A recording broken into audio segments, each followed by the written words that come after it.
We started doing these pre-pandemic, got a little bit derailed by the pandemic itself, although we kind of rolled with it in that we've adopted this virtual technology that allows us to do meetings both online and in person, and in this case, in a hybrid fashion. We have a number of us here in the Sophie Moise room in the Missoula County Courthouse, folks online, and then also a number of folks who, for one reason or another, were not able to join us today. So to kick things off, Kyla, are you out there, I'm assuming? I am, Dave. Okay. So the way this is going to work today is we'll begin with just a round of introductions of folks online and then also in the room. We have a handful of specific topics that we want to prime the pump with. And then after that, we'll come back to the group and just do a round table, a round robin here, if you will, in the true round table fashion to allow folks representing various groups and organizations to talk a little bit about what is going on in your world. The purpose of these Heritage Roundtables is to fill a void that really exists in our community. Come on up to the table. A void that at least a few years ago existed in the community relative to historic preservation, cultural resources, heritage work, and provide a forum for folks in these venues to share what it is that's going on in their particular worlds, their workplaces, their institutions, compare notes, and in some cases, perhaps even collaborate on bigger projects together. So we're a bit of a work in progress as a roundtable. We are not exactly sure what we will be when we grow up, but for the time being, we're a resource for all of you to compare notes and to see what we're all working on. So with that, Kyla, would you please do me a favor and read off who is online there? And when Kyla mentions your name or your phone number, please just state your name and what organization you're affiliated with. You'll have an opportunity later on in the meeting to talk in greater depth as far as what you are working on personally or professionally. Kyla? Great. First, we have Jerry Marks.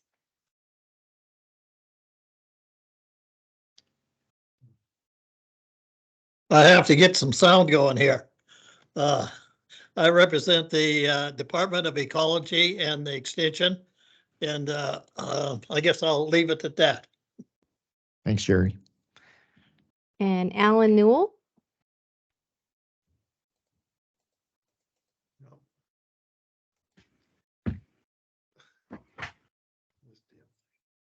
Alan, I can't hear you if you're speaking.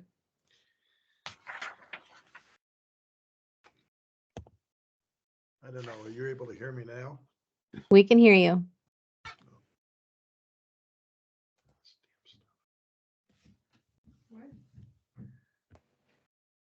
Yeah, if you're talking, Alan, we cannot hear what you're saying.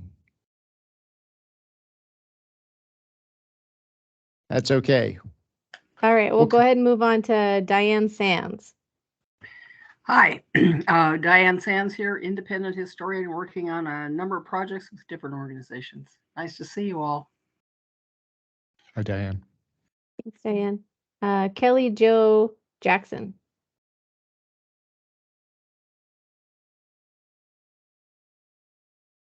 Hi, I am the newest archaeologist for the Missoula BLM. Good to meet you guys. Thank you. Kelly. James Grant. Hi, Jimmy Grant. I'm a historian with Historical Research Associates. I'm also on the board of the Downtown Foundation, so I help with their Heritage Missoula projects. Thank you. And we have Judy Matson. Hi, yeah, Judy Matson from the Bonner Milltown History Center and Museum. Nice to see everybody. And we have Justin M. I'm going to leave it at that. No worries. It's Moshel, but thank you. I appreciate that. My name is Justin Moshel. I'm the new forest archaeologist for the Lolo National Forest. I started in the middle of September. Welcome, Justin. Okay, I think that's everyone unless Alan was able to get his microphone up and running.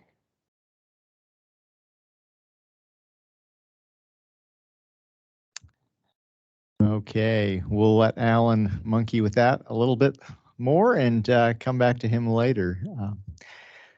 Okay, thanks everyone. We'll do a round of introductions here in the Sophie Moise room. I'm Dave Strohmeyer, Missoula County Commissioner. Matt? Sure, Matt Lotzenizer with the Historical Museum at Fort Missoula. Hi, everybody. My name is Juniper Davis, and I'm the manager of Missoula County Parks, Trails, and Open Lands. Good afternoon. I'm Chet Krauser. I'm the Chief Lands and Communities Officer for Missoula County. Good afternoon. I'm Kim Brigman with the Bonner Milltown History Center and the Mullen Road Conference. Great. Welcome, Kim. Thanks everyone for joining. So we will kick things off with just a little bit of a recap on the Bear Tracks Bridge dedication that we held back on Indigenous Peoples Day in October.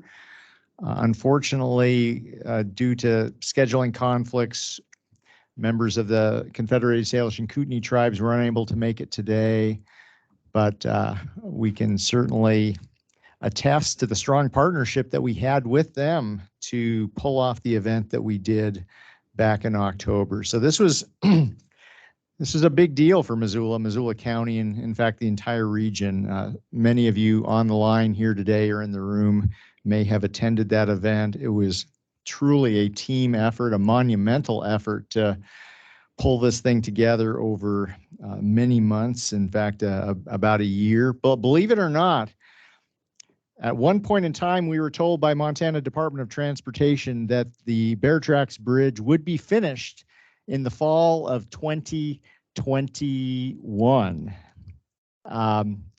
It's a good thing we did not plan the event then because they're still wrapping up some loose ends now, but we felt that it would be close enough to being finished to get this dedication happening and underway for Indigenous Peoples Day of this year. So what happened? Well, a number of things happened in order to pull this off. One, if you were to go over what was the Higgins Avenue Bridge, which is now Bear Tracks Bridge, thanks to the Montana Transportation Commission's official naming of this structure, what you would see is signage in both Salish and English on either end of the bridge. For Bear Tracks Bridge, you would see banners along the entire length of the bridge that are still up. They're part of the Downtown Association's rotating banner program, so I'm not sure how long these will remain up now before needing to renew them. But anyway, they're still up there. Beautiful banners designed by the Salish Kalispel Culture Committee. The signage on either end of the bridge in both English and Salish was, to say the least, and Senator Sands, you can probably resonate with this. To say the least, it was like moving heaven and earth in order to get the Salish language on a sign, but we got that done collaboratively. On the south side of the bridge,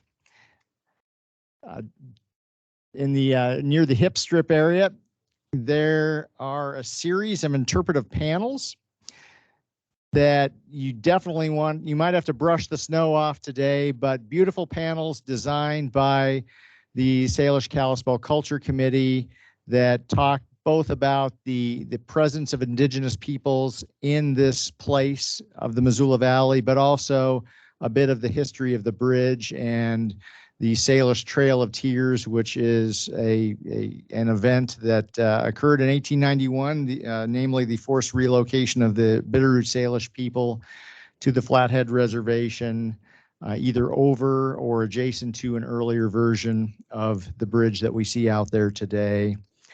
At the event itself, we had the family of the Vanderburg family, who really represents the family lineage of that forced relocation of one of the bands that traversed and crossed the Clark Fork River near this bridge. We had elders from the Confederated Salish and Kootenai tribes. We had the Assistant Deputy Secretary of Transportation for Tribal Affairs join us.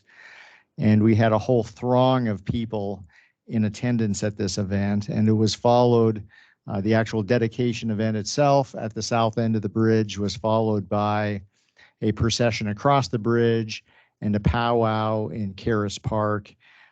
It was a pretty phenomenal experience, and I think is something that will stick with many of us for some time to come, and really demonstrates the ability for government to government relations between a local government like Missoula County and partners like the city of Missoula and the Confederated Salish and Kootenai tribes, a sovereign nation.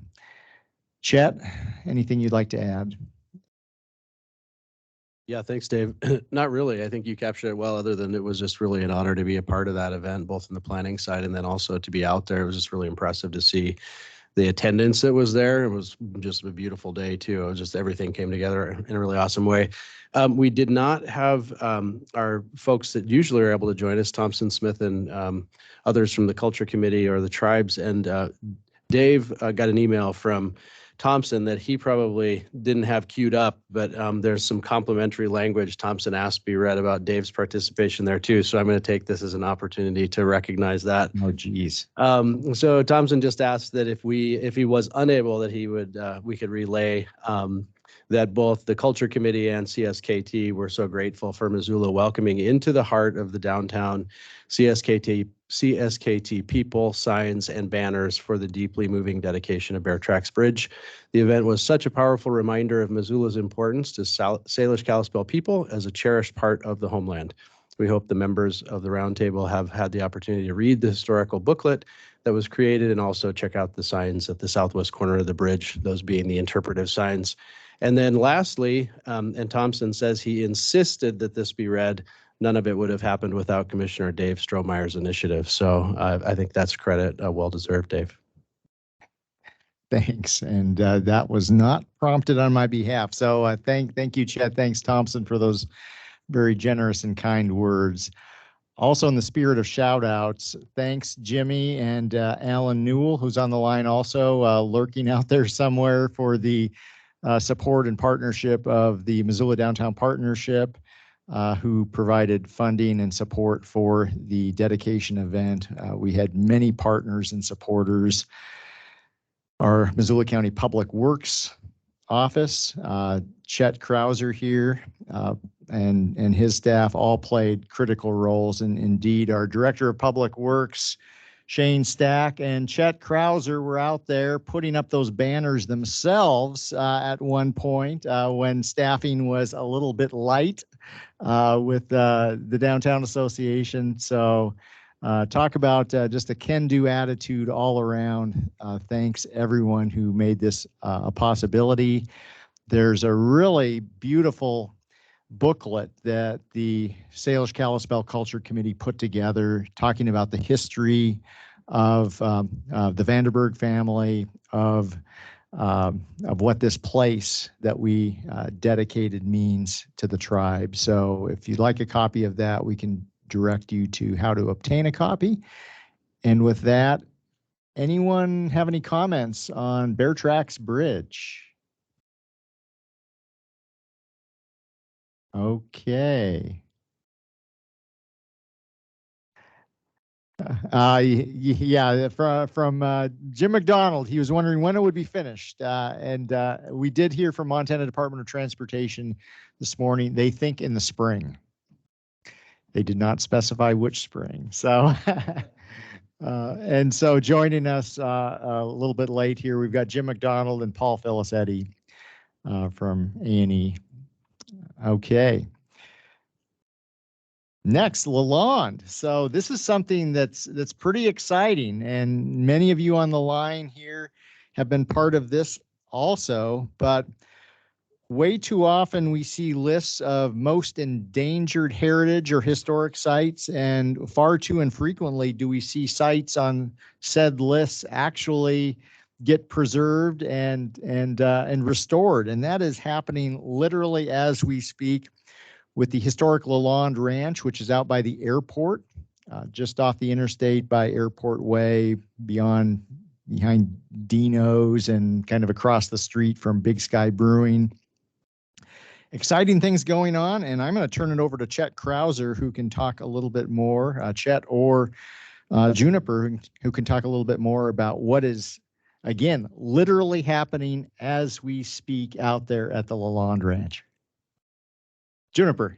Yeah, it is really exciting. And as I was preparing for this meeting, I was particularly excited that I'd finally get to be able to tell you all what's happening instead of what we're just hoping might happen in the future.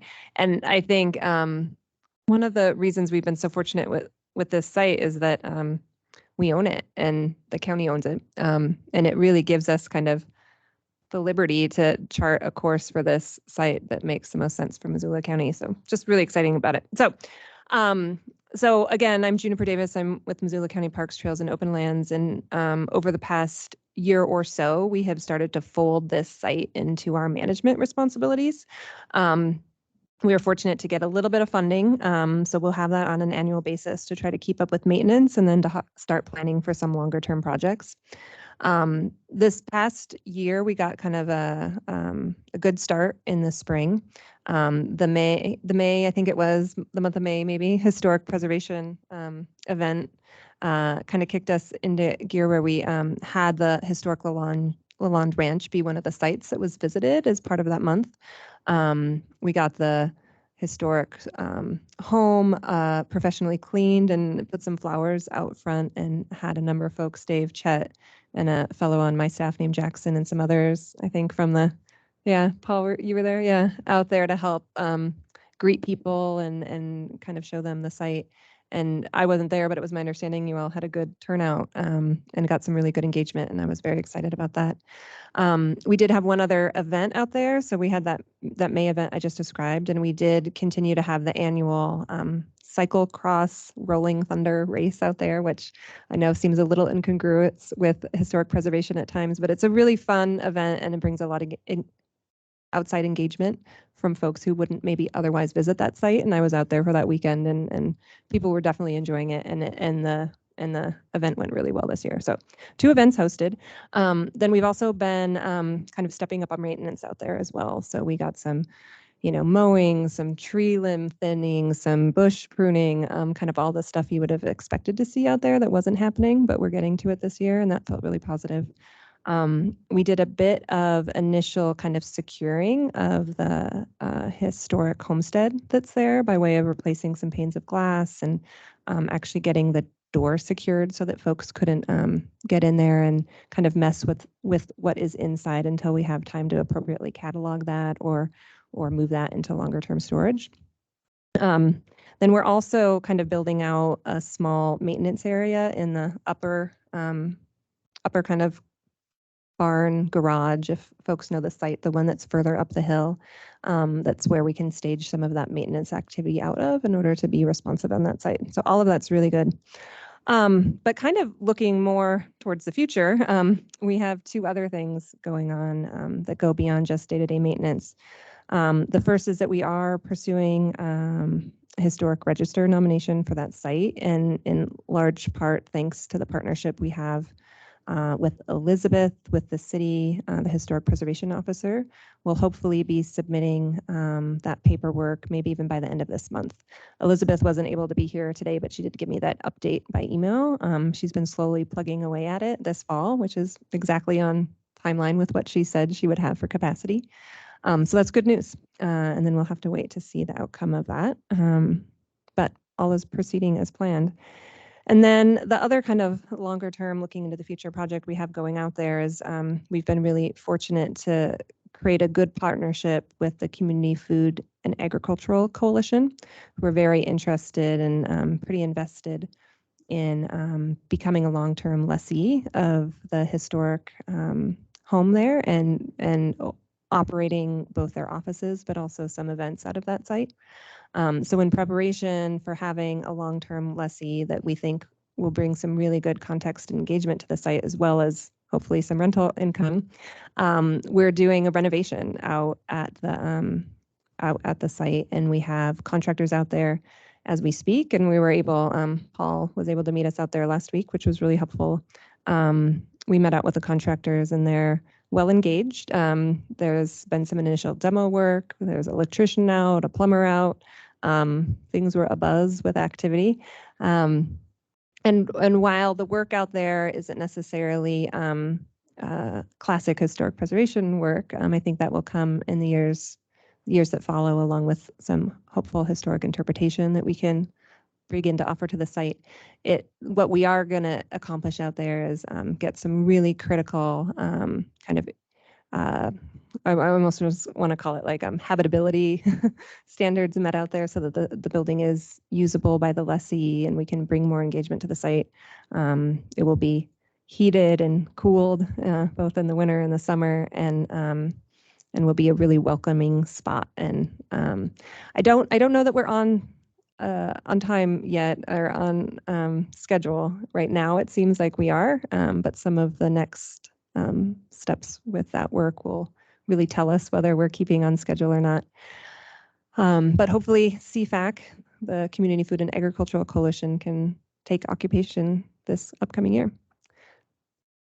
We're really excited about it. Yeah, super exciting for a site that just a few years ago was in danger of having a for sale sign put on it, to see it being prepped for actual opening to the public, interpretation, and use by a tenant who really has mission and values aligned with Missoula County and for this particular site. Which, if you've not been out there, if you get a chance for any of these open houses that we might have in the future, please do avail yourself of that opportunity. The site itself is really a snapshot of the history of agriculture over the past century in the Missoula Valley, and we're delighted to be able to showcase that for Missoula County residents and folks outside of Missoula County alike.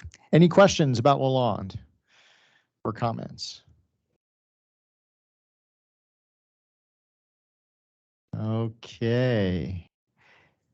And we have a newcomer.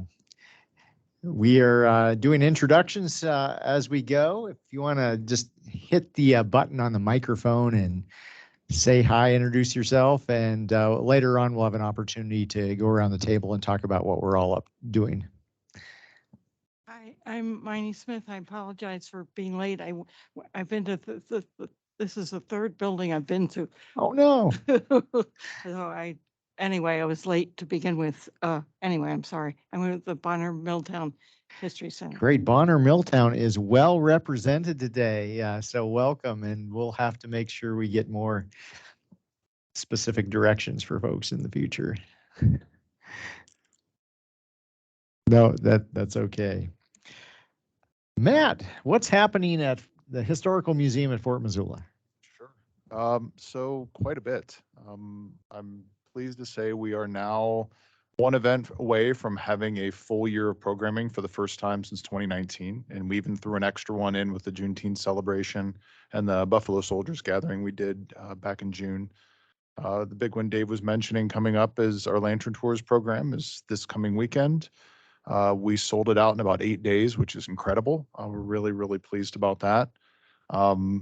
But as far as bigger projects wise, we're continuing to work with A&E on our barracks restoration and reconstruction project. That is, the construction phase is fully funded. I think drawings actually just went to Ethan. Was it this week or last week? And that'll start out the permitting process with the Historic Preservation Commission. So that'll be the first step, and then we'll go for construction permitting. We're still hopeful to break ground sometime in the spring on that project, and I think it'll be a little touch and go whether we get to our goal of the end of August, beginning of September next year. But that's exciting to see.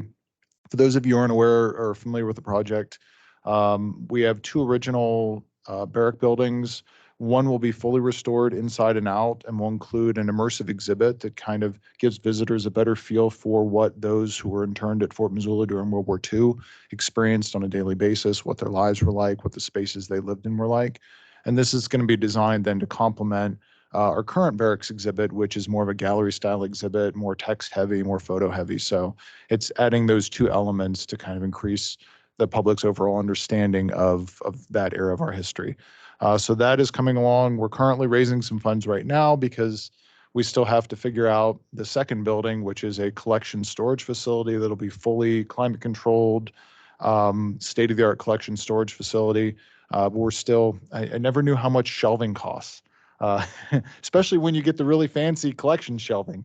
So we're doing an annual fund campaign right now, which will go towards that. We have a couple grant requests in for that. And then we're still kind of hashing out what the immersive exhibit's going to look like. And actually, we had an interesting conversation with some folks over at HRA about a proposal for that as well too. So we might be working with them. We're still trying to hash all that out.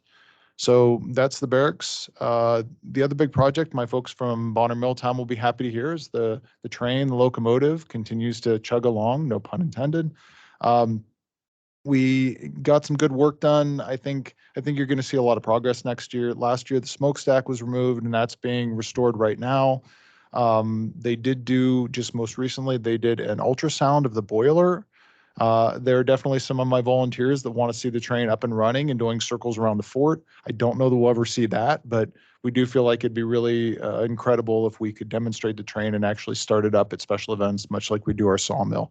So what does the ultrasound show? Is it a boy or a girl? Or So the ultrasound is designed to look at the boiler and see if there's any weak spots in the boiler, because boilers are quite dangerous, which I'm sure our folks at County Risk and Benefits would tell you.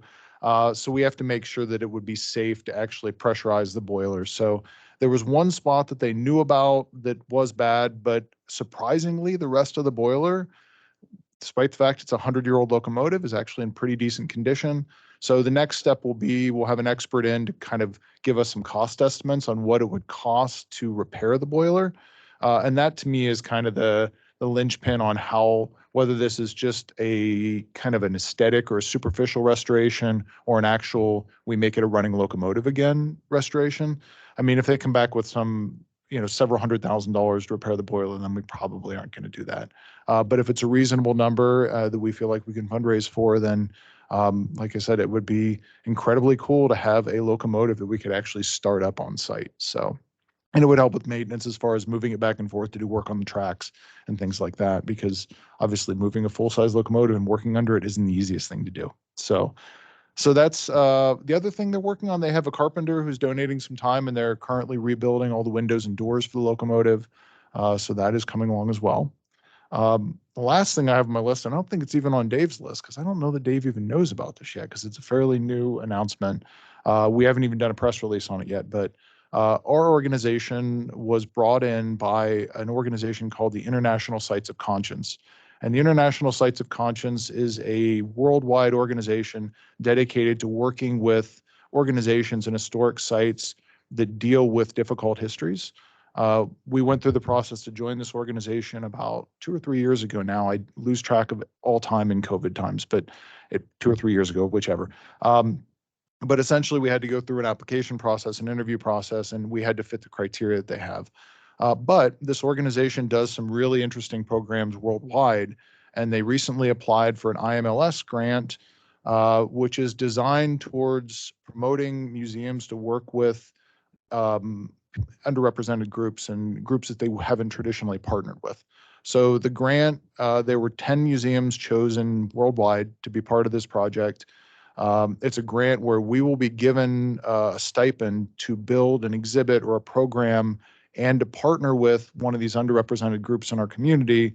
And there's also money for that group as well, too, for us to work together in partnership over the course of about 3 years to build bridges with these groups, to tell these stories that haven't traditionally been told, and then to create some sort of a product out of that, whether it's an exhibit or it's a program or something along those lines. So that was really exciting to be involved in that. We've had kind of our kickoff meeting. they've really, I give them a lot of credit. They're really putting a lot of thought into the program in the sense that nothing is rushed. That's why it's 3 years to do this. So we'll have a meeting. I'll travel for a meeting in the spring with the other 9 sites that are involved in the project. And then from there, we will start talking about potential partners and start to potentially approach some of these partners. But over the course of 3 years, we'll have about $30,000 to work with to create this project. And I love the fact too that there's an additional, I think, 6,000, so 2,000 a year that will be paid almost as a consulting fee to the partner that we work with. So museums struggle sometimes. We always want to go to groups and say, we want to work with you, but we don't have any money to work with you. So what I love about this project is that they wrote that into the grant. So we actually have some funds to help out the partner that we would work with. Like I said, almost as a consultant or a consulting fee. So it's exciting. Yeah, that's fantastic, Matt. Diane, do you have your hand up? Yes, I do. Thanks. I just want you all to know what a big deal this is. As you know, I used to work out at the museum on this topic and on the detention center. And I just want to commend Matt for his leadership nationally and internationally working on this Sites of Conscience designation and all of the fabulous programming that not only has been done, but the potential with this grant to work to recognize other history that is not, and other partners we haven't worked with. This is a really big deal, you guys. And down the road, this really means more people will be coming to Missoula to be able to understand the history of Fort Missoula, but also to understand the place it holds in not just national, but our international history around these difficult issues and sites such as the detention programs of the Japanese. So kudos to Matt as always, and I hope all the rest of you will stay tuned, but give him also your kudos because this is a really big deal. Thanks, Diane. Yeah, Diane. that's fantastic. Any questions, comments for Matt about goings on at Fort Missoula? Oh, yes. So one last thing, since we do have all of a lot of our history partners in the community, I know, and I see a number that have actually applied for our PMCH grants. So we have a Preserving Missoula County's History Grant Program, which is funded through the museum's public dollars. We give out $10,000, or I should say our trustees give out $10,000 since Jim's sitting at the end of the table. But this grant program is open to any nonprofit in the community that's dedicated towards the mission of the museum, which is preserving Missoula County's history for the education and enjoyment of the public. That's the main condition for the grant. Those will typically open up. I usually send a press release out in April, and the deadline is June 15th, and then they typically meet to discuss the grants in July. So if any of the organizations that are on the call are interested or need funding for things like exhibits or technology or things like that, please feel free to reach out to me or just keep an eye out for that press release that'll go out in April. Thanks, Matt. Okay, I'd like to flip-flop a couple items on the agenda here, and we can talk in a bit about future meetings. But before we do, let's do our roundtable section of the agenda. And why don't we begin here in the courthouse in the Sophie Moes room, and we'll hear from anyone else who has not already spoken. And thanks, Matt. Juniper or Chet, anything else that you want to add? Okay. Paul or Jim? Sure. This is Paul, and I'm on the Missoula Cemetery Board, and it's come to the attention of the cemetery through Public Works that and Elizabeth, the Historic Preservation Officer, she was working on a National Register nomination for the cemetery, which includes not only the cemetery itself, but the buildings on the grounds. It turns out that the existing office building is 80 years old and eligible for listing on the National Register, as are the metal warehouse buildings that have been on the cemetery grounds for years. In conjunction with that, the cemetery and Public Works is looking at it's been a years long process, but looking at new office space on the grounds, and without realizing that building was eligible for listing on the National Register, a recommendation was made to remove the building and replace it with a new building. So that's gaining some steam in terms of there was an architect involved, and that architect came back with a recommendation to remove the building as well. without realizing it was eligible for listing on the National Register. So now it's in a position where, unfortunately, it's one of those moments where we have to make a decision whether we tear down a building that is potentially eligible for listing. The State Historic Preservation Office has given a DOE determination of eligibility on the building as listing available for listing. So acknowledging that it is available to be listed on the National Register, an historic resource in conjunction with the cemetery that could potentially be lost simply because the direction has been to remove it. So just calling that to everyone's attention that that's kind of moving forward and kind of just in the works. I don't know where it's going to land yet, but yeah. Thank you. Thanks. Jim?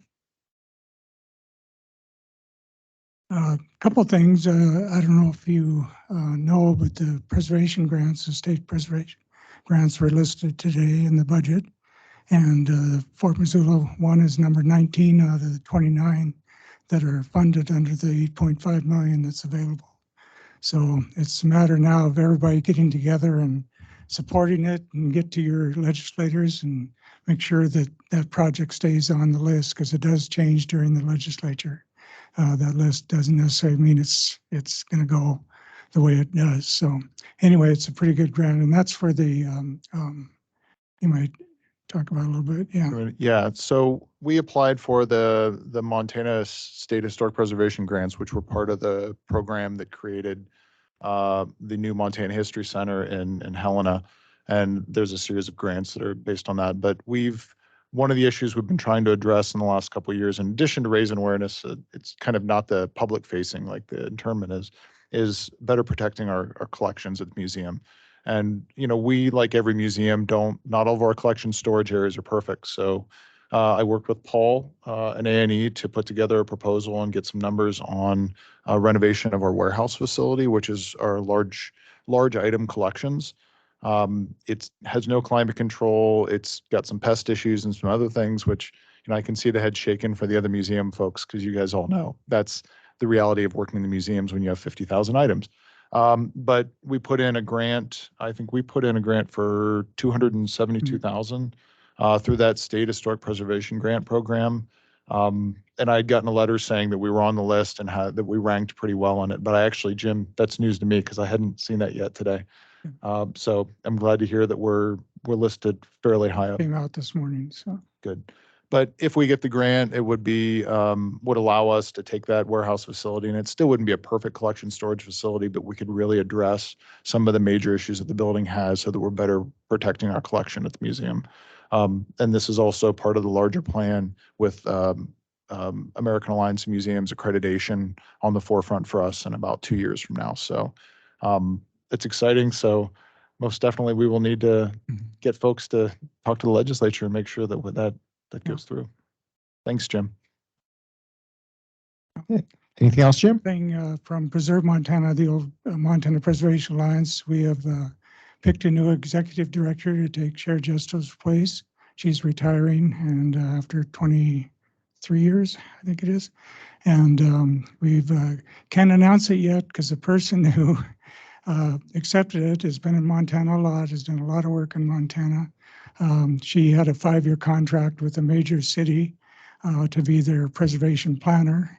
And that contract is up in February, so we can't announce this till January because they don't even know that she is leaving. So anyway, it's going to be great. We're going to have a great program. We've been doing a lot of hands-on work across the state.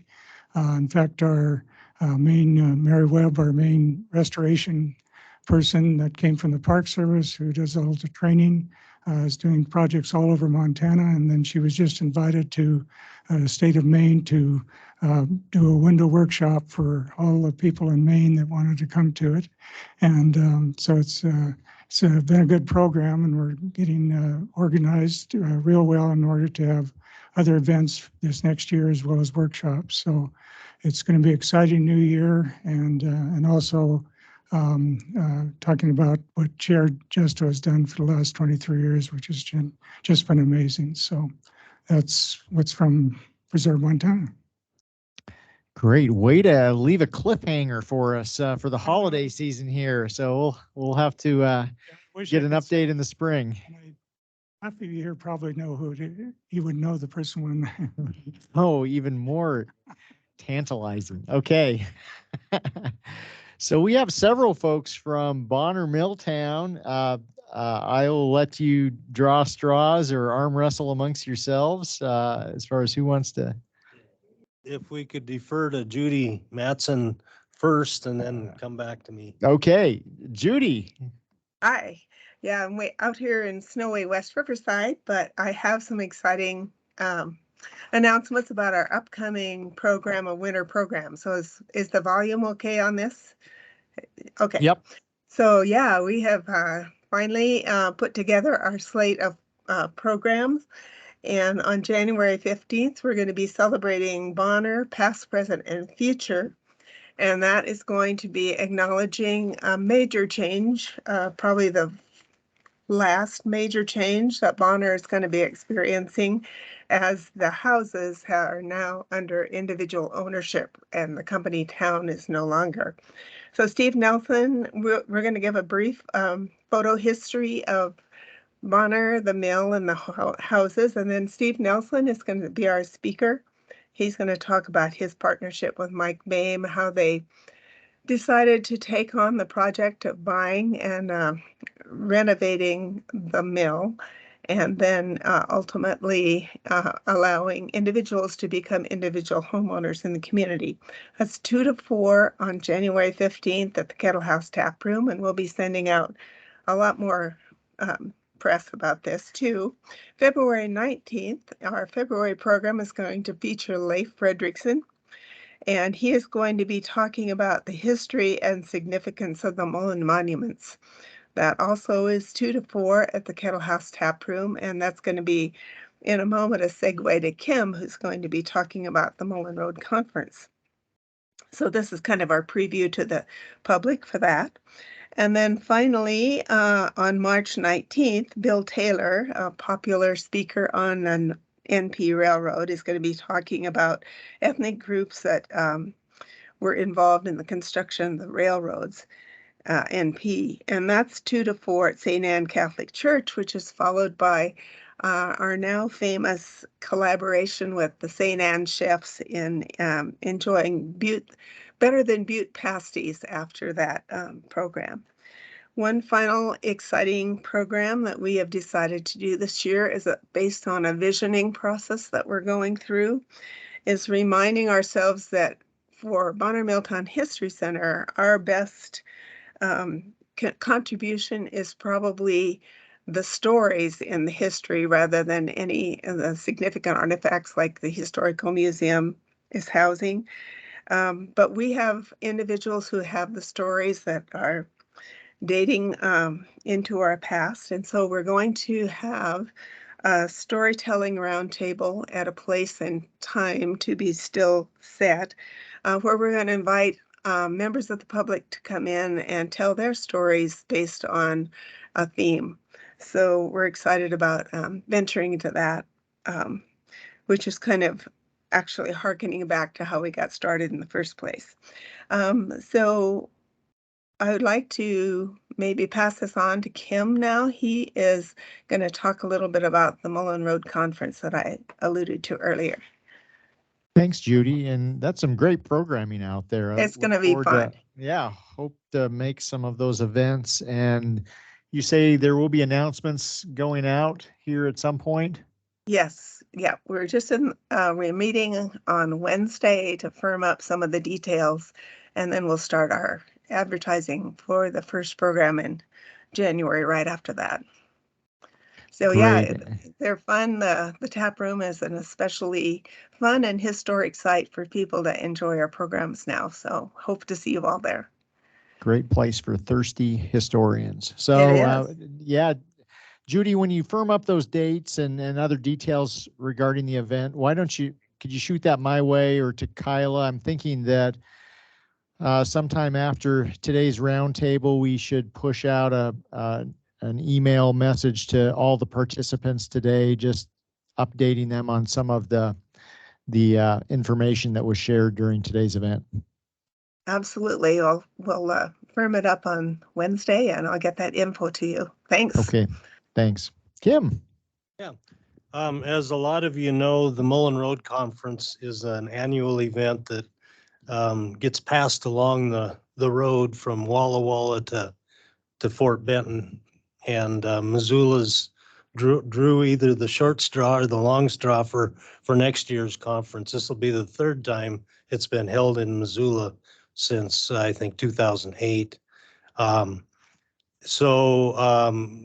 The plans are slowly coming together, but part of our boost came from the Preserve Missoula County History grant that we got that is giving us a springboard to planning who's going to be there and where we're going to have it.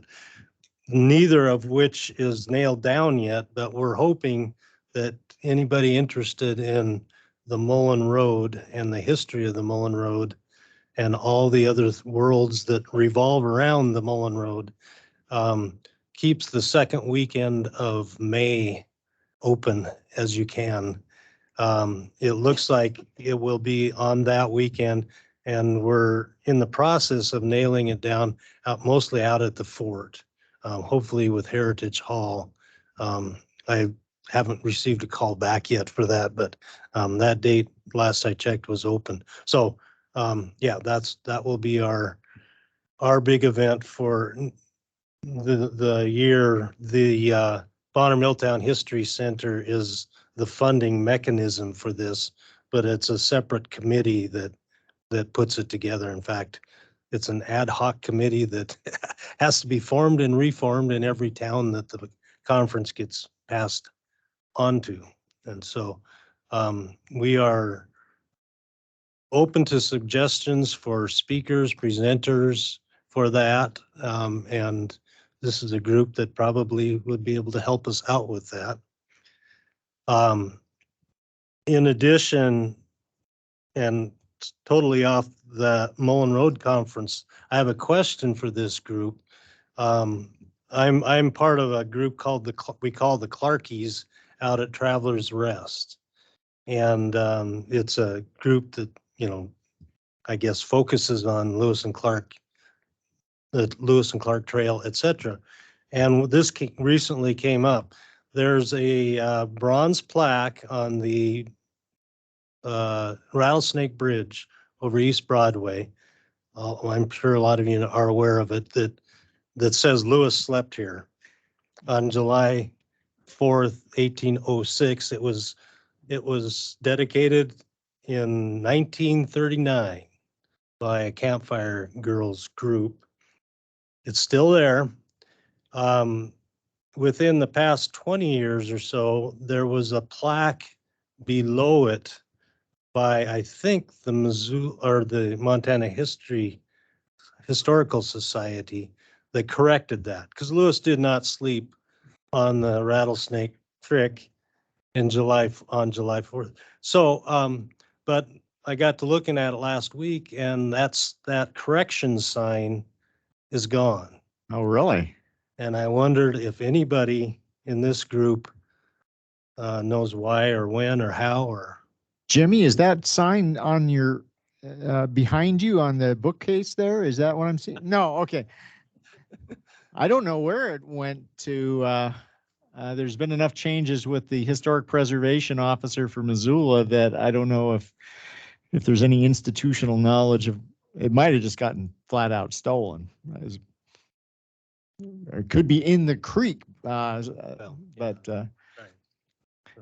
yeah, that's a good point. So thoughts on getting a replacement sign? Probably Jim? reach out to the Historical Society and see if they have the information. I'm sure they do. Probably, or John Axline. I don't. John Axline, yeah. Yeah, I don't know how to go about that kind of thing, but I can contact him. Yeah. Okay, it sounds like Jim McDonald is going to reach out to John Axline with Montana Department of Transportation and get this taken care of. Thanks. Yeah, thanks. Yeah, I'm very familiar with the sign that you're talking about. All right. That's all I had. Okay. If you're looking for suggestions for speakers for the upcoming conference, I don't have a specific person, but I think it might be real interesting to have a representative of CSKT participate. I'm sure that a tribal perspective on the influence of Captain John Mullen and the Mullen Road would be one of those worlds that you're referencing that intersects with the road itself. Dave. Yes. So, and Diane probably knows the title of it offhand, but there was a text that was produced about the Lewis and Clark expedition from a Native American perspective. Diane, do you know which book I'm talking about? Yes, it's on my bookshelf. I was going to say, okay, so I'm wondering who the author is, and somebody like that would be. Well, they just Is it more of a tribal publication? Yes, it is. It was just reprinted recently, republished. I don't know the publisher, but it was written by the Salish Kalispel Culture Committee. Thompson Smith would be the point of contact there. I've tried to reach out to Thompson, haven't been successful, but one of our focuses is, I'm hoping, is to get at least one and maybe more Native voices, which is pretty common for the Mullen Road conferences, and it's very essential, but some point it might be our theme. Diane?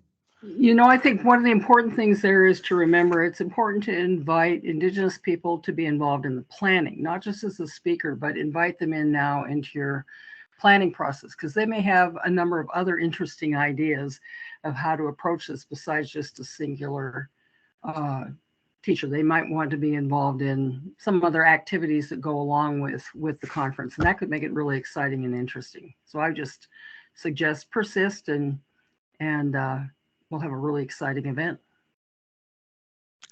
Thanks, Diane. That's an excellent point. I think way too often what ends up being the case is that the tribes are contacted almost like the copy editor on some nearly finished product, and they've told me on any number of occasions, I've heard from representatives of the culture committee, that they'd love to be involved early in the process to really help shape what a program looks like. Okay, let's go online. Kyla, could you do me a favor? My vision's not good enough to see the names of folks displayed on the screen here. So if you could do me a favor and just call out folks out there. If you want to share something, fine. If not, that's okay too. We've got a few new folks representing federal agencies online, and love to hear a little bit about you and what you're working on. But Kyla, if you could just run through the list, please. Sure. I'll start with Jerry Marks. Do you have anything to share?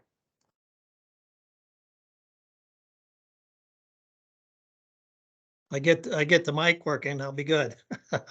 Our biggest project is the Rocky Mountain Guards Exploration Center on the fairgrounds. We're certainly moved ahead with the building. There's certainly been a lot of challenges, but we've been working through those. So I'm excited about that. And we've got a process going, discussing the gardens with a lot of the groups here in Missoula and the Salish. So we'll figure that out here in the coming year, and hopefully we'll be able to start putting things together on that next summer. And we're planning, if everything goes right, that the building will be done generally in May, and we'll be able to move this spring. Thanks, Jerry. And Jerry's too modest to say it himself, but Jerry has been instrumental in everything that you see happening out there. It's going to be a great facility. So hats off to you, Jerry. All right, thank you. All right, next we have Diane. Diane, do you have anything? Yeah, actually, I have a couple of quick things to share. One is I've been working with the Extreme History Project and North by Northwest, producing a documentary film called The Story of Us, The Women Who Shaped Montana. And we've showed it a couple times at the U of M and at the Roxy, and this week we'll be showing it and having a discussion in Stevensville twice, once on Tuesday at noon and once Thursday evening. And one of the focus, particularly why we're doing it in Stevensville, is Maggie Smith Hathaway is one of the profiles in this. She was Montana's one of the two women who were our first women in the legislature and was from Stevensville. So if you know anybody who's interested in that, that's going on this week. And then secondly, following up on my little trip to the White House in June and the Dobbs ruling by the Supreme Court, I'm going back and revisiting and been giving several talks on the history of illegal abortion in Montana. And I'm focusing at this point particularly in revisiting research I did back in the 80s from Missoula, where there were 3 trials and about 7 abortionists. So I'm giving talks on that and going back. I'm so glad. Thank you, County, for moving all the historical records from the basement of the courthouse, where I used to have to dig around in a dirt-lined room. And they're actually in a lovely facility with professional people who know where to find our records. That is progress. Thank you. Thanks, Diane. Who the heck did that? What were we thinking? Glad that we've got a top-notch records facility. So glad that you're able to avail yourself of that, Diane. And what again were the details on the Stevensville presentation? Well, it's interesting because the Stevensville school is actually built on the Hathaway traditional farm, and they never knew she existed. Ravalli County is acknowledging, I think, the 100 and something anniversary of the county, and they're doing an exhibit, and we've been working to get material on Maggie Smith Hathaway into there and into the schools. Tuesday at noon at the library in Stevensville, and then Thursday as well at the library at 6:30. Great, thank you. Back to you, Kyla. Jimmy Grant. Hello, everybody. Yeah, I guess I can speak on behalf of the Downtown Foundation, since I don't think anybody else, I think Alan's connection might have failed him, and so it's just me. But I will tell you a few updates about what's been going on downtown for history programming and interpretation. We had another great year of the Unseen Missoula program.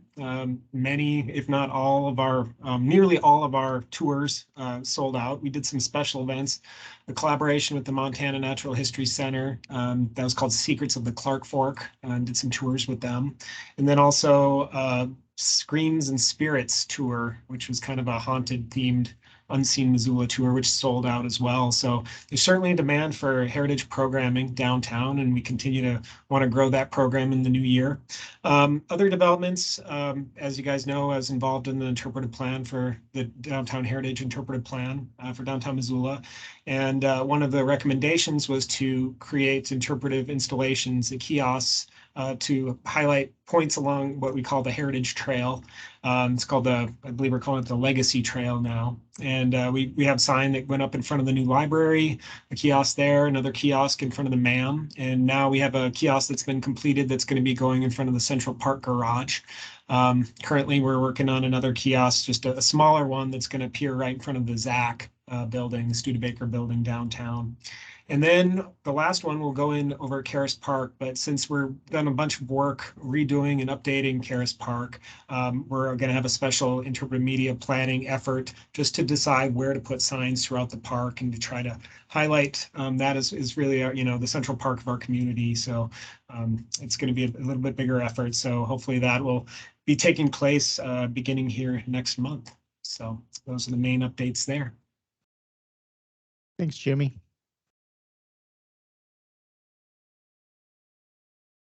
All right, Judy, I don't know if you had anything else you wanted to share. Okay, let's go to Justin then. Yes, I don't really have much to share. I'm still learning about the heritage program here on the forest.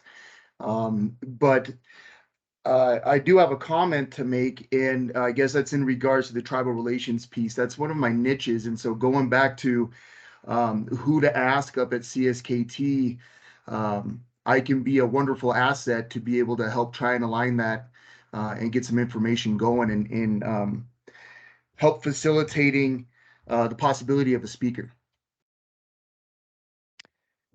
Thanks, Justin, and love to catch up with you offline here at some point, and you might find of interest some of the collaborations that we've had with CSKT over the years also. Justin, do you want to just tell us a little bit about your background? And it sounds like you're fairly new to the forest, but yeah, fill us in. Yeah, sure. So I went to school here at the university for my undergraduate and graduate degree. Let's see, I started off working with the Forest Service about 16, 17 years ago. And then from there, just kind of moved throughout the state of Montana with the Forest Service. And I was mentored that to try a different agency and to gain some experience in one area that really interested me was tribal relations. And so I worked as a regional archaeologist for the Bureau of Indian Affairs out of the Rocky Mountain Regional Office out of Billings, Montana for a number of years. And then from there, was fortunate enough to come back to the Forest Service as the Heritage Program Manager here on the Lolo. And so that's in a nutshell, that's a little bit about me. I'm not sure if Jim McDonald might recognize my name. I worked with him with Milo McLeod once. Oh, I believe it was in regards to artifact curation stuff. Oh boy, about 16 years ago. So that's a little bit about myself. I'm just happy to be a part of this group, and I'm happy for the invite, and I look forward to meeting folks in person and working with everyone throughout the years. Thanks, Justin. Delighted to have you with us. Back to you, Kyla. Sure. Looks like we had Nathan join us. Nathan McLeod. Yeah, hey everybody. I'm mostly here just to kind of listen in. I think it's exciting to hear all the different projects that the community's participating in. And Justin, I'd also be really interested in chatting with you at some point about really good ways to engage with the different groups in our community. So thank you. Great. And it looks like we had Thompson Smith join us as well. Welcome, Thompson. We are doing our traditional roundtable discussion of folks just updating each other on what's happening in your world. So if you could do us the favor of introducing yourself, what your role is with the Culture Committee, and anything in particular you've been working on. We talked a bit earlier about the Bear Tracks Bridge dedication, so if there's anything else you wanted to say on that, now would be the time for that too. Okay, well, thanks very much. And thank you again, Dave, for making this whole thing happen. I think it's wonderful. And for those of you who don't know me, I'm Thompson Smith. I'm the coordinator of history and ethnogeography projects for a department of the Confederated Salish and Kootenai Tribes, one of two culture committees. Because there's two unrelated languages represented in the community. There's a Kootenai Culture Committee in Elmo, and I work for the Salish Cutley-Spec Culture Committee in St. Ignatius. That's the names in the language for the Salish and Kalispel nations. Kalispel, also known as Ponderay. So we work on a whole bunch of things, but the most recent big thing that happened was the dedication of Bear Tracks Bridge, and I gave Commissioner Strohmeyer strict instructions to mention that it absolutely would not have happened without him, and I'm hoping that he followed my my strict instructions, but I kind of doubt it. Thompson, I did not, but sadly, Chet followed your instructions to the T. So. All right, good man, Chet. Well, Chet Krauser's awesome, and I've enjoyed working with him so much too. Hi, Chet. It's fun to hustle out there early on the morning of October 10th, when everyone was scrambling around to get ready for the dedication, and we installed the signs, Chet and I, and threw some cloth stuff over the ugly graffitied Jersey barriers that the MDT graciously left in place for the dedication. But no, the dedication was great, and it was of interest to this group. It was really, to my knowledge, the first real establishment of a presence of CSKT history in the heart of downtown Missoula. And it's there now. I've always been curious about getting Lee Fredrickson over at the U, who I just had another great meeting with, to enlist some of his students to do surveys of people going by signs like the ones we now have at the southwest corner of the bridge and see how many people actually read them. Something we really don't have any credible data on. So, but you know, we do our best to get them out there, and hopefully it's a narrative that people feel like is as that old guy on the radio used to say, you know, the rest of the story. So we got those up. We got a booklet out about that's kind of a historical background behind the name Bear Tracks, the people who carried that honored name in Salish culture and history, and kind of its connection to the site of the bridge. And when the Salish were forced out of the Bitterroot Valley on the, you know, what's come to be called Montana's Trail of Tears in 1891, that one of the three groupings of the Salish people crossed the river at that place. So there's a booklet out about that, and hopefully some of you saw the banners also that were up along the bridge. I hope some of you guys took part in the dedication. Matt, it's always good to see you, and I saw you there at the dedication. So I think everyone I've heard from so far, anyway, has really enjoyed that day. It was a good day, and coming together of a community that needs to come together more. And Dave, you know, I just want to extend my appreciation to you for your efforts to bring people together. So I'll stop right there. Thanks, Thompson. Isla, who else do we have out there? Wraps it up online unless somebody has joined us, but it looks like that's everybody. Well, fantastic.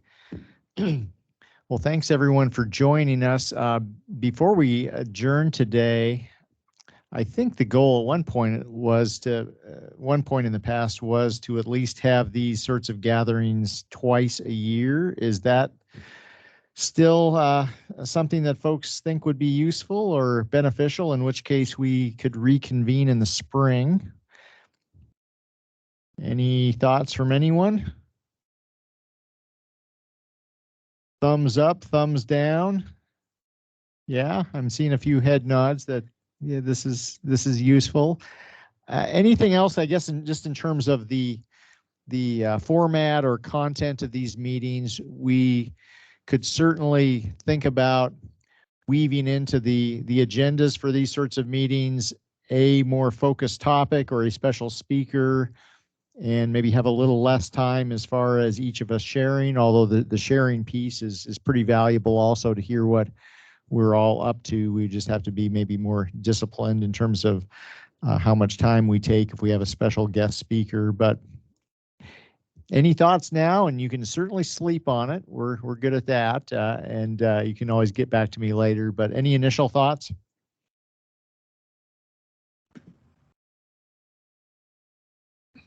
Thompson, were you going to say something?